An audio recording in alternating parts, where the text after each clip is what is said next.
Bonsoir à toutes et à tous, bienvenue dans Sénégal en bref, votre rendez-vous quotidien pour comprendre l'essentiel de l'actualité nationale et internationale qui concerne le Sénégal. Au sommaire aujourd'hui, football. La Fédération sénégalaise de football accepte les sanctions de la CAF après la finale tendue de la CAN 2025. Diplomatie, des signaux d'apaisement entre le Sénégal et le Maroc malgré les tensions nées du football.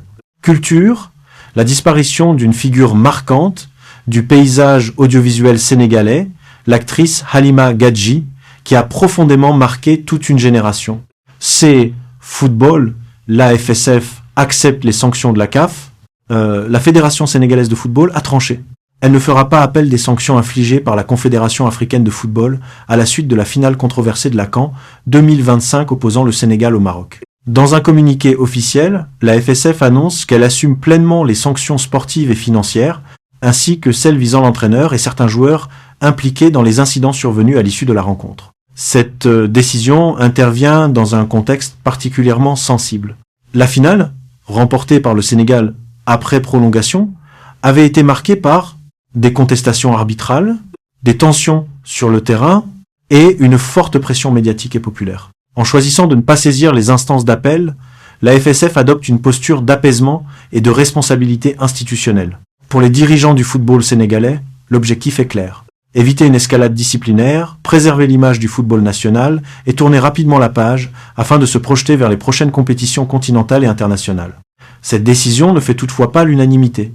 Dans l'opinion publique, certains estiment que le Sénégal aurait dû défendre davantage ses intérêts, tandis que d'autres saluent une attitude mature et stratégique face à une CAF souvent critiquée pour la sévérité de ses décisions. Quoi qu'il en soit, cette affaire rappelle une réalité. Le football africain ne se joue pas uniquement sur le terrain, mais aussi dans les couloirs diplomatiques et institutionnels. Relations internationales Sénégal-Maroc, le temps de l'apaisement. Au-delà du football, les relations entre le Sénégal et le Maroc font l'objet d'une attention particulière. Même si aucune annonce officielle majeure n'a été faite le 30 et 1 janvier, plusieurs sources diplomatiques évoquent des initiatives récentes visant à apaiser les tensions nées de la finale de la CAN 2025. Car il faut le rappeler, le Sénégal et le Maroc entretiennent des relations historiques solides, fondées sur la coopération économique, les investissements, les échanges commerciaux et une proximité politique sur plusieurs dossiers africains.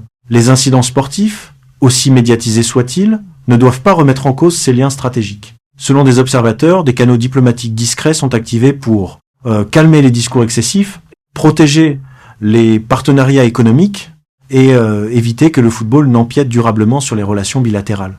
Le message est clair. Le sport peut diviser ponctuellement, mais la diplomatie doit rassembler sur le long terme. Cette séquence illustre une réalité africaine moderne. Les grandes compétitions sportives sont aussi des enjeux politiques, économiques et symboliques que les États doivent gérer avec sang-froid. Culture, décès d'Halima Gadji, une perte pour le Sénégal. Le Sénégal a également été frappé par une triste nouvelle culturelle. L'actrice Halima Gadji, connue du grand public pour son rôle emblématique de Marème, est décédée, provoquant une vive émotion dans le monde artistique et au-delà. Halima Gadji n'était pas seulement une actrice populaire. Elle incarnait une nouvelle génération de talents sénégalais, capables de refléter les réalités sociales, aborder des sujets sensibles et donner une voix aux femmes à travers la fiction. Sur les réseaux sociaux, les hommages se sont multipliés.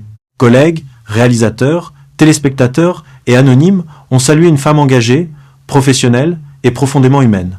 Sa disparition pose aussi la question de la reconnaissance et de la protection des artistes au Sénégal, dont l'impact culturel est immense, mais dont les conditions restent souvent précaires. Le monde de la culture perd une figure marquante et le public sénégalais, une actrice qui lui ressemblait. En résumé, l'actualité du jour nous rappelle 3 réalités fortes.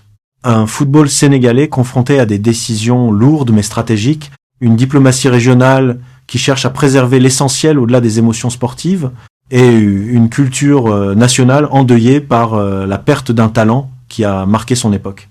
C'est ici que se referme ce numéro de Sénégal en bref. Merci de nous avoir suivis. N'oubliez pas de vous abonner, de partager et de laisser votre avis en commentaire. On se retrouve très bientôt pour un nouveau décryptage de l'actualité sénégalaise.